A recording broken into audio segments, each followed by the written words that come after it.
welcome back to the channel, and if you're new here, thanks for joining us. In my last video I covered Van Halen's Panama, and many of you were blown away by how close I got to Eddie's legendary brown sound. Well, today we're diving deep into how I achieved that tone, and trust me, it's actually simpler than you might think. For us guitar geeks, nailing the brown sound is like finding the holy grail. It's part alchemy, it's part magic, and when you get it right, it feels like the best day ever. So let's break it down. But before we jump in, if you haven't done so already, smash that subscribe button and hit the bell notification so you don't miss future videos. Also, drop a comment below about what Van Halen related content you'd like to see next. Your input helps me to shape this channel, so let me know what you're thinking. First up, the guitar. I used my custom built Frankenstrat. Just like Eddie, I pieced this beauty together myself. I did this back in 2021.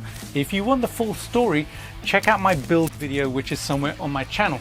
Quick specs: heavy ash body weighing about 9 pounds. Yes, it's a heavy one, this one. It's a beast, but the tone is really worth it. It has an all parts neck on it that I have extensively modified. I slimmed it down, shaved the edges, rolled them off, and it's such a beauty to play. And the pickup, the Pariah Pasadena Black, for that signature EVH growl. Let's talk about this pickup for a second. The Pariah Pasadena Black is crucial for nailing that brown sound, in my opinion. It's a high output humbucker designed specifically to capture the Eddie tone. What sets it apart is its combination of Alnico magnets, giving you the perfect mix of warmth and punch that characterizes that brown sound. It's actually an Alnico 2 magnet in here, which is just perfect for that bite but also warmth. This is one of my absolutely favorite pickups and has been since the first day I played it. And it's because the mid-range focus helps to cut through the mix while maintaining clarity in the high end as well. It's essential for those signature EVH harmonics. But I know what some of you are screaming at the screen right now. But wait, Eddie used an Ibanez Destroyer on the first album. And you know what? You're absolutely right. My Frankenstrat has some anachronistic elements like the Floyd Rose bridge, but for this video we're focusing on capturing the essence of the brown sound, not creating a museum perfect replica. Alrighty, onto my amp. Here's where things get really interesting. I used my PRS HDRX amp for this video, and also Panama. Yeah, I can hear the collective gasp from here. Remember when I first showcased this amplifier? And you know, a bunch of people said, no, no, no, no, no, no, no, no, no, no. It sounds nothing like Van Halen. And I completely heard them. I heard them at the time. On that video, I was just going for the Eddie vibe, not the brown sound. But I heard its potential, and after some tweaking, I think I've nailed it. The settings, dead simple. Everything's cranked to 10. Yep, that's it. Sometimes simplicity just works. Here's how the amp sounds after some finessing. Check this out.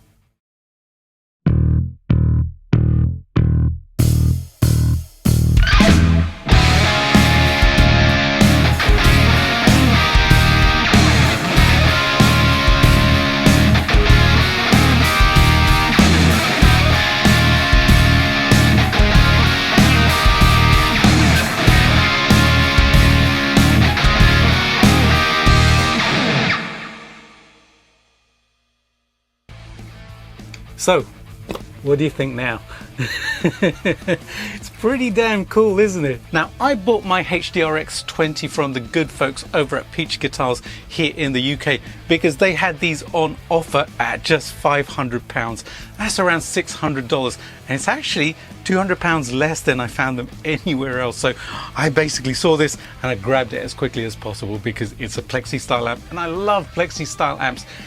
They still have them for sale at that price. So if you want to grab one, I'll leave a link in the description box below. Head over to Peach Guitars and check them out, because you know what?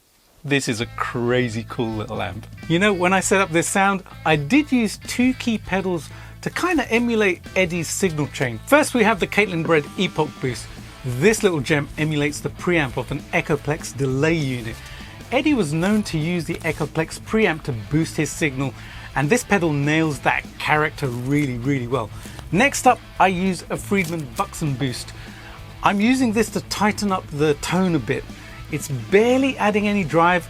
As you can see from the dials, there's only a tiny bit of drive dialed in, but the tight control helps to roll off some of the boomy low end from the HDRX. It's a Plexi style amp, it's going to have that low end to it. Think of this as a stand-in for Eddie's EQ pedal trick. One of the main reasons I use a small amount of boost on amps when recording through a load box like I did with these clips is that I have always noticed that there is a slight loss of gain when recording this way, because there is no interaction between the physical speaker and the amp itself. And that relationship between the speaker and the amp creates some of its own magic and feedback and punch and gain, which I find is sometimes lost when using a load box. So I use a tiny bit of boost to restore the gain level that I hear when using the amp through a physical speaker cab in the room.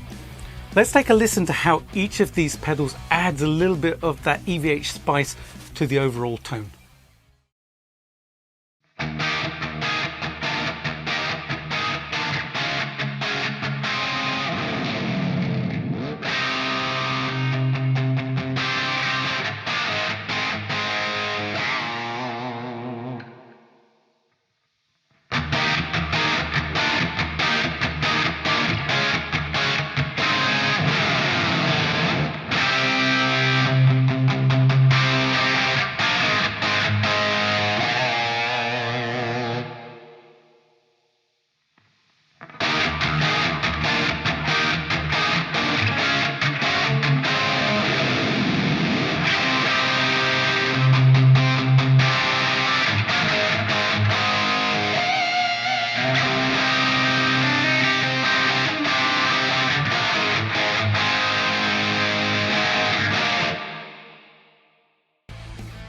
These two pedals add just a little bit of push to the amp and give it a slightly more saturated and compressed sound, and to my ears brings the tone closer to the Van Halen brown sound. What do you think though? Let me know in the comments. Like I said earlier, to capture all these tones without blowing out the windows in the house, I'm running through my 2 notes captor load box straight into my DAW. Here's where the secret sauce comes in.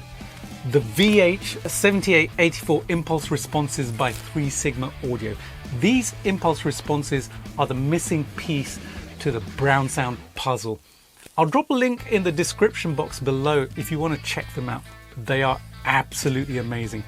I'm going to head over to my DAW and show you a comparison of the IRs that I used on the clips and what happens when I change those IRs. Check this out. It's pretty mind-blowing. Now you know we're getting serious because I have my glasses on. Just kidding. Old age does this to you. Reading glasses, I can't see my screen unless I wear these. Anyways, over in Logic, I have a very cool session loaded up. As you can see from the top, it says Eruption. Yay! Alrighty, I'm going to play this back for you, and then what I'm going to do is show you the impulse response and then show you how changing the impulse response changes the sound as well. So here we go.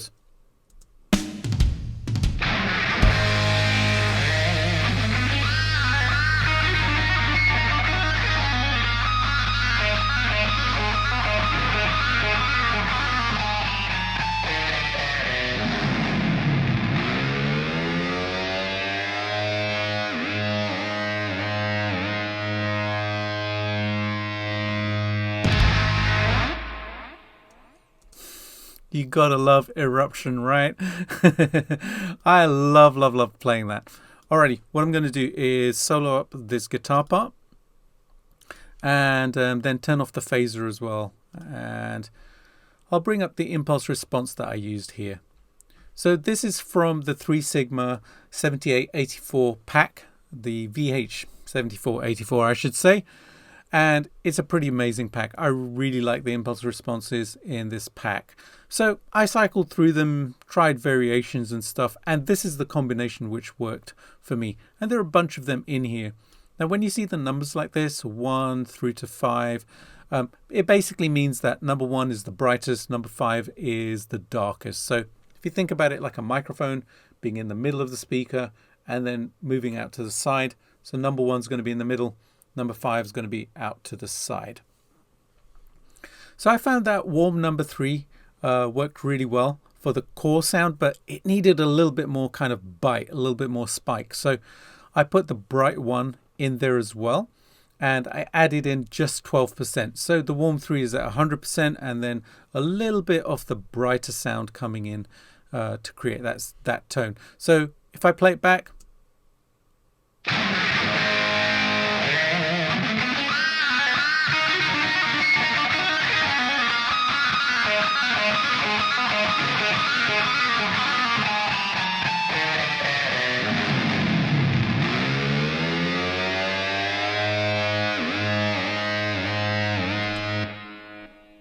so we get that really cool sound.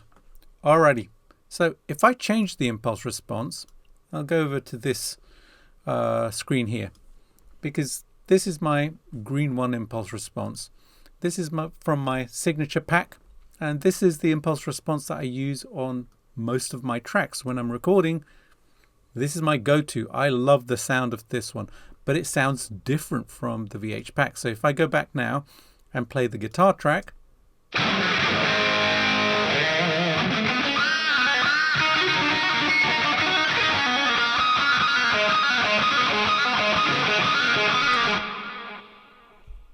it's different. And if I cycle through the impulse responses I have here, I'll put a couple more in here. So I'll go with the 65 and the Hero, and you'll see how the tone changes again.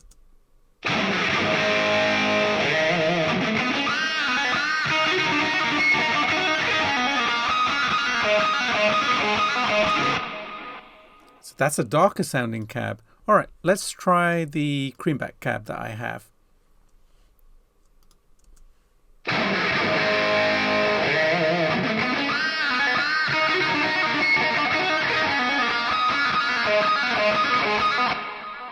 Again, it's different. All right, let's try one more. Let's try Hero Cab 1.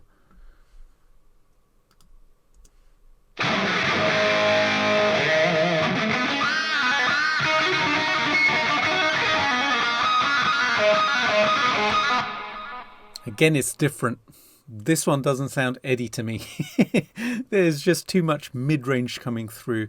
So the impulse response is going to make a massive difference. So if I go back to the other impulse response, the 7884, I'll play it back again, and you can see how this one sounds. There's a little bit more kind of bite to it, a little bit more spike, a little bit more punch and presence.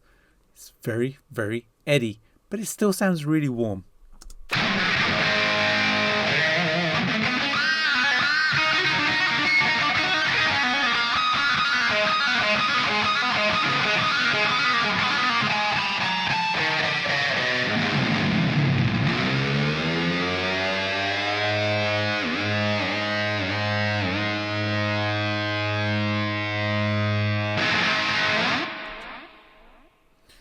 And I find this impulse response, or this combination of impulse responses, to be very articulate. I can hear all the little nuances in my playing, which I totally love. So there you go. They're the impulse responses that I used. Big shout out to 3 Sigma. They didn't sponsor this video in any way or provide the impulse responses. I bought them with my own money years ago, actually. So go over to their website and check them out, because they are super, super cool, especially if you want that Eddie sound. But we're not stopping there. No, no, no. I've also captured clips from my custom built 69 spec 50 watt Plexi. This amp is a beast. It's one of my absolute favorite amps of all time. Modded to the nines to chase that Van Halen sound. We're talking a 50k mid pot. And the fat cap mod on a switch. I even have 6 CA7 tubes in the power section like Eddie used, and the preamp tubes are old as well. A 60s Mullard in position 1 and a couple of GE tubes in positions 2 and 3. It's as close as I could get to Eddie's Marshall without a time machine and a Variac. And just for fun, I've thrown in some clips using the Crunch channel on my Marshall DSL 50 as well. I snagged that amp for a steal at just £300, which is about I don't know, about $400 odd, and I was curious to see how it stacked up against these other two amps, because the Crunch channel is supposed to be Plexi-ish. Alright, it's time for the fun part. I've recorded Running with the Devil, Eruption and Ain't Talking About Love through all three different amps. I want you to listen to them and tell me which one you think nails the brown sound the best. Drop your thoughts in the comments section below.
So what did you think? Personally, I found that the HDRX and my 50-watt Plexi sounded exceptional. Both had that magic that just screams Van Halen. The DSL-50, while it did a decent job, was missing a little bit of something to my ears. That little bit of magic that I'm looking for wasn't quite there. But hey, it's just my opinion. I would love to hear yours as well. Okay, it's time to head over to my DAW. I've done some additional EQ work to really dial in that mid-range. Remember, the classic Van Halen album tones went through an analog mixing desk and a mix process. This imparted its own character on the albums that we love so much.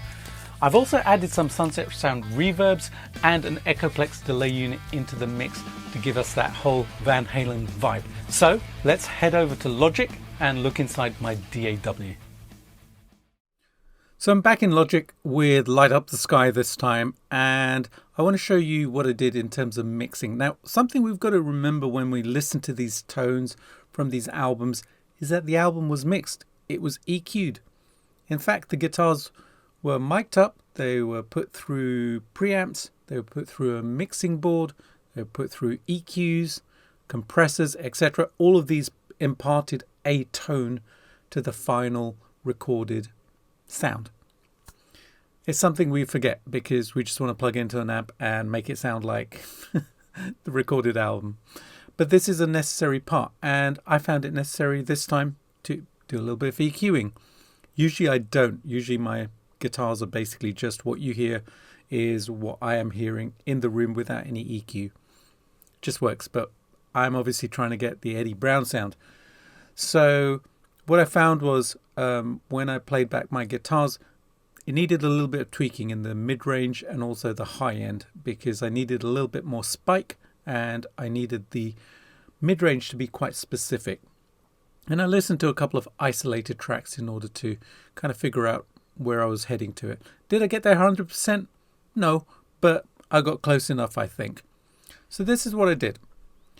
I've used a couple of EQs, and I like using these channel strips by Plugin Alliance. This is the BX Console SSL 4000G. Really, really great sounding console. And basically what I've done is 8.4K. I've added just under 3 dB. And then 3.6K, I've added about 2 dB, 2.2 dB. I just saw it go up a little bit there. That's what this is doing. That's the first EQ. And then basically went into another one after the impulse response. So here I've added 12K and about 1.7K. So just a little bit more high end there. And 2.3K, about 2.5 dBs worth of gain there as well. Again, nothing on the low end or the low mids or anything like that. When I listened back, it still needed a little bit of air. And there's this great plugin by Plugin Alliance. It's called the Moog EQ4. This is a fantastic EQ. I absolutely love this EQ because of this, the air band. And it's at 40K. Now, usually human ears don't hear that, but I've spoken to the guys at Moog, and they basically explained to me that the Q, which is basically the ramp up to the actual frequency, is very, very, very, very, very, very, very shallow. So it very slowly goes up to 40K. So you don't get this really spiky kind of thing going on. It just gently massages this signal. So what it does is just adds a ton of air to it. So what I'm going to do is I'm going to play back the track first so you can listen to it with the EQs, and then I'll turn off all the EQs so that you can hear the signal without it. So I'll solo up the track and let's have a listen to the guitars with the EQ in them.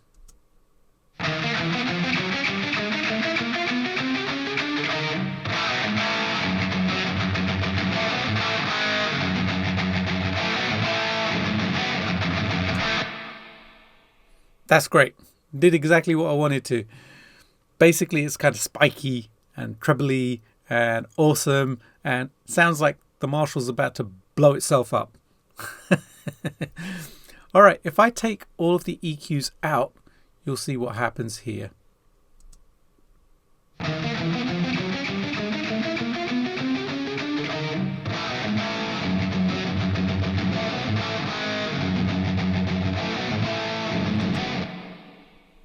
A lot darker, so I needed to add in that mid-range, the high end as well. So I'll just loop this whole section, and then what I'll do is I'll add in the EQ. So I'll start without the EQ, and then I'll add in each of the EQs so you can see what effect it has on the actual signal.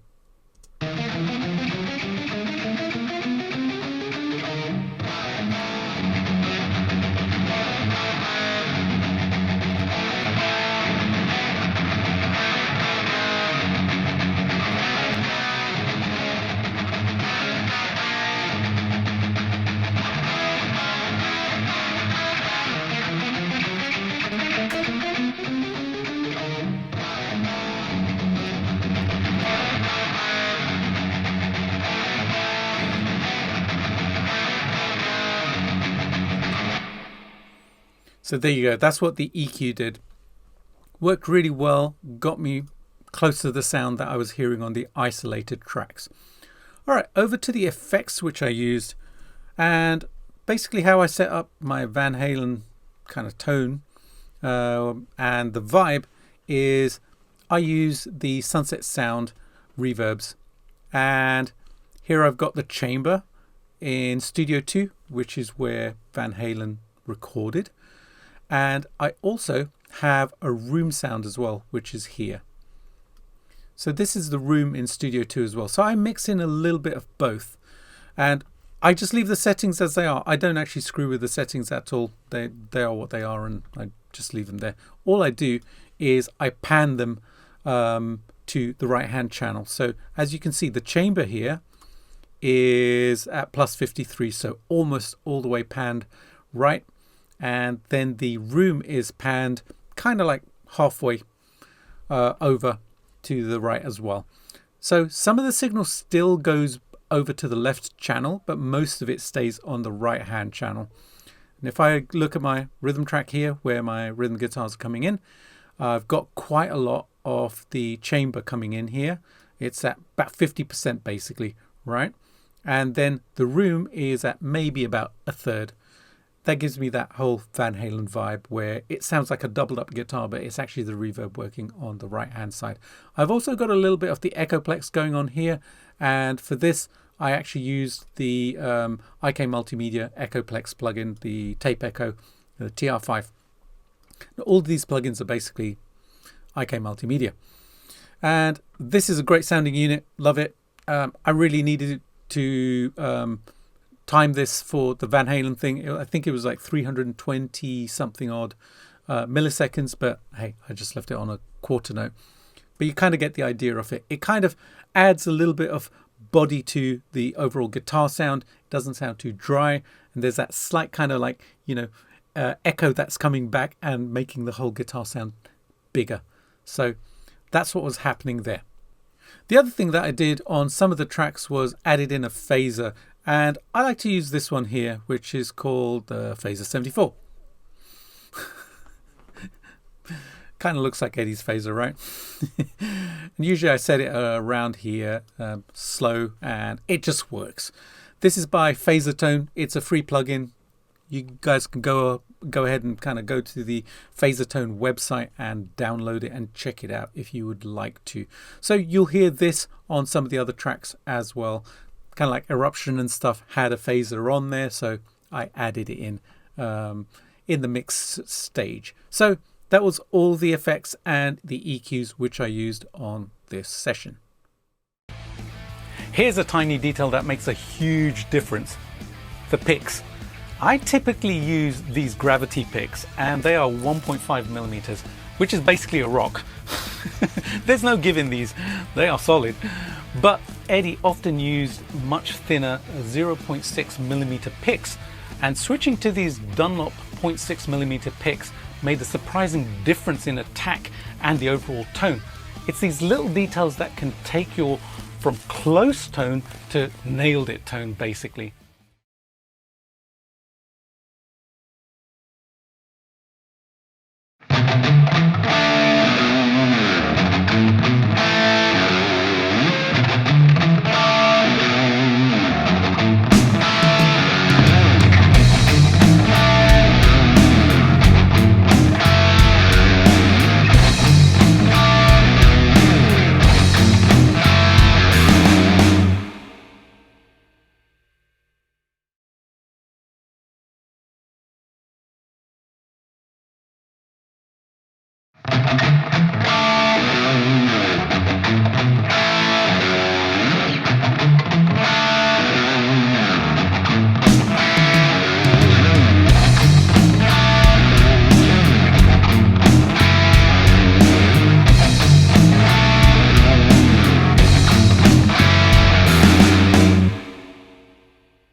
Now, is the tone that I dialed in 100% identical to Eddie's tone and those early albums?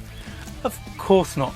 Unless you've got Eddie's hands and access to the studio and the mixing desk and etc, etc, etc, it never ever ever will be. But we're in that 90% range, and that's pretty damn amazing. I'm so happy that I have access to these tones now. It's pretty mind-blowing. Alrighty folks, that is my deep dive into the Eddie Van Halen brown sound. I had so much fun doing this video. I have even more clips to share with you in just a second. There's literally like about 14 clips from the early albums. You're gonna absolutely dig those clips, trust me, so stick around. And I hope you found it helpful and even maybe a little bit inspiring as well. And if you're hungry for even more gear contents, head over to my Patreon. I've got a ton of exclusive contents waiting for you guys and girls over there. But before you go, I have a secret to share. This little box here can totally nail the brown sound all on its own. Want to know what it is? Make sure you subscribe and hit the bell notification, like and share, and stay tuned to the channel to find out. Trust me, this is mind-blowing. Have an amazing day, everybody. Enjoy the Van Halen clips. You gotta love Eddie, right? And I'll see you in the next video. Have a great day.